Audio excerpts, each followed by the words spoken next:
Hello YouTube.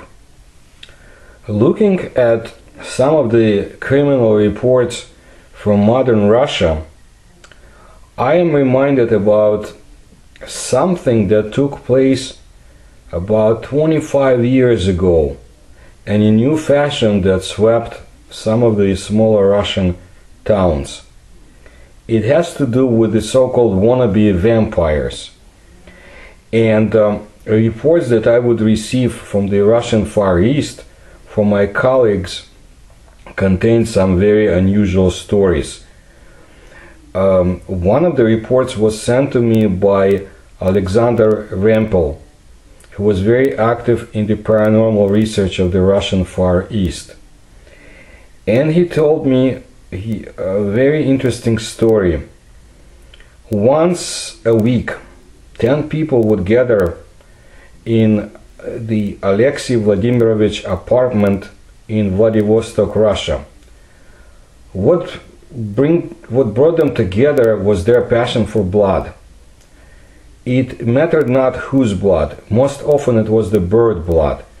Those who gathered at the Alexei's apartment would catch birds on their balconies with the help of elaborate traps. A bird was killed at the sacrificial table, and its blood was poured into tiny liquor glasses. Then the participants would drink it.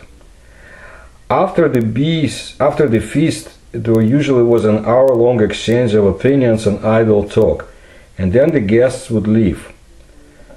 In the early 1990s, a young lady approached Alexander Rempel, who, like I said, was the anomalous phenomena research, and it took place at the Vladivostok Ufological Association meeting. Vampires had been discussed during that meeting. The information discussed was all derived from old books. While the young woman took Alexander aside and informed him that such information was nonsense, she invited him to a real vampire meeting. This is how Rempel found his way to Alexei Vladimirovich's apartment.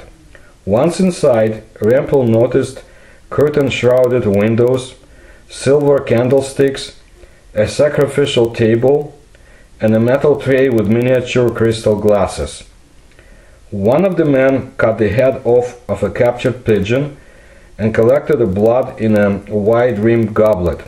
Later, 2 more birds were sacrificed. Each vampire got his or her share of blood. When the ritual was over, Alexander was allowed to ask questions. Well, what about human blood? What about all those horror stories described in various books dealing with vampires? One of the guests responded, "I suppose the horror and passions described in such books did take place. Previously, a vampire had to conceal his or her peculiarity for the fear of death. Unable to wait, the vampires would attack any suitable victim. Apparently, ancient vampires didn't know that the blood of animals and birds can delay the approach of vontile, a condition that affects vampires. When the condition sets in, the only thought that rules the mind of the vampire is how to find blood." "Do you use only the blood of animals and birds?" Alexander asked. "We try blood from various birds and animals," responded the so-called vampire. "But once every 2 or 3 months, one of us shares his or her own blood with the group. How does it occur?" "Without any horrors. We neither bite into veins nor cut out fingers. It is absolutely harmless and painless to give 100 grams of one's blood once a year for the ritual," responded the vampire. "Can you do without human blood?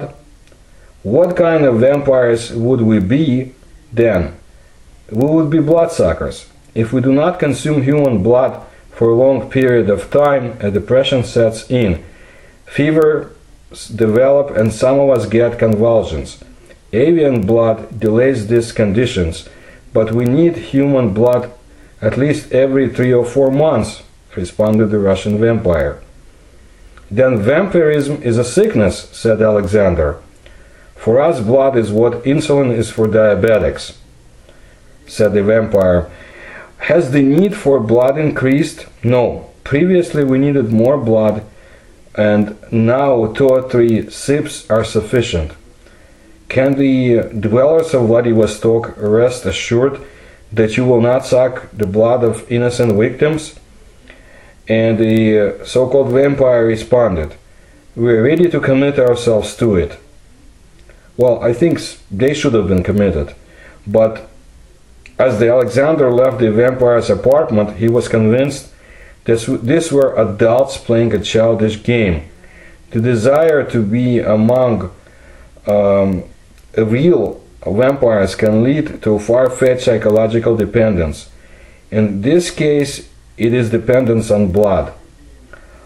I heard there were very unusual cases of vampirism in modern Russia, and most likely we're dealing with this role-playing game that has continued for almost 25-26 years now. But things like that do take place, and I wanted to let you know what had happened in the Russian Far East and obviously spread to other parts of Russia. Thank you.